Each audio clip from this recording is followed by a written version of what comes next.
Thanks for tuning in for this web extra on KARK.com and Facebook. I'm Ashley Ketz, and we're following the tragic story today of a Harding University graduate who was shot and killed by an off-duty police officer in Dallas. And Mitch McCoy is joining us now. He's been following this story.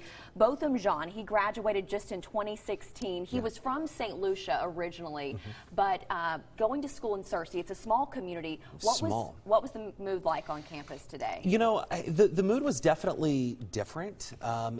What was interesting is you have some students at Harding right now that they don't know about him because they didn't go to school with him. So you have, really the school separated at this point. You have students who knew of Botham Jean, and you have students who didn't. But I think that the students who didn't know him, they were able to learn something today from him, even though they didn't go to school with him. And I was talking with one of the professors today who's actually in charge of the music department, an assistant professor there, is saying that Botham Jean is a rare student, a student with passion, a student with spirit, that he wanted to serve and wanted to make people happy, but he wanted people to feed off of his gift, because his professor says that he just has this absolutely rare gift of being able to make anyone smile. I mean, just look at him. I mean, just the personality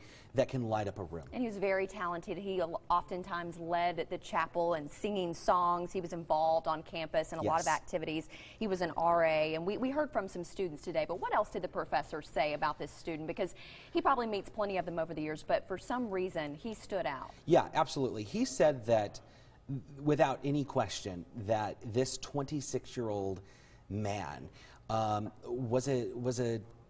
a gift from God, and saying that he only wanted to serve people. And I think that when you start to get into this conversation, obviously more details are being released out of Dallas about what happened last night, Thursday, that a white female off-duty uniformed police officer went into his apartment.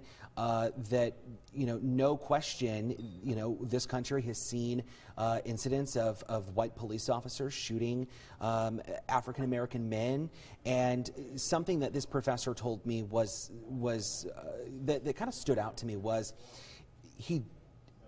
Botham would not want anything negative to come from his death, that he would only want to leave the world with something for people to learn from.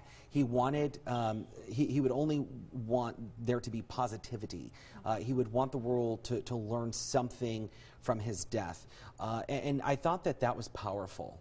I thought that was very powerful, because this is a professor that just learned that one of his students that he called a son was shot and killed by police, but still saying that Botham wouldn't want anything other than positivity and something to learn from his death. And that's kind of what a lot of the students were saying, that this is hard on them. This is tragic. They're still processing this news today. I mean, it happened just last night, and there are a lot of questions about what's going to happen from here. A lot of people are calling for manslaughter charges. Officially, we know that the officer has not been charged, but a lot of people have questions, but they know that Botham would want everyone to look forward and to learn from this. So that will probably be, it sounds like, part of his legacy. Right, and I think that as we move forward, we know of a vigil that is being scheduled at Harding University, a prayer vigil at some point on Monday. That time hasn't been announced.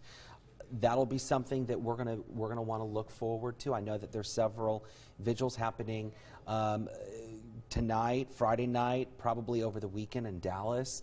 That'll be something to learn from. But nonetheless, this was a 26-year-old kid that absolutely loved to sing. I was watching some reports and some stories out of Dallas, and they said, one of the reporters said that this was a kid coming from a small town, Searcy. It's a small town. Yeah, a lot of people haven't heard of it, I'm sure. Outside of Arkansas. Coming from Searcy to the big town. And this is what happens, and I don't think that there's really any words to describe, but one of the professors on campus, a different professor, told me that there's no question other than he was robbed of his life. you know, and that I thought also spoke volume. So there's a lot of mixed emotion. I think that that kind of speaks to how people are feeling. You know, you have one professor saying all these nice positive things and saying that he's absolutely loved and had a great smile and was always the center of photographs, you know, but never wanted the attention. And you have others who are just absolutely shocked and trying to get answers, maybe, I guess. And we will hopefully get some answers here in the days to come. But for now, we wanted to share this story with you because a lot of people have been sharing their memories of Botham here in the last not even 24 hours. So we will continue to share those stories with you. If you want to read more about this story, just go to KARK.com.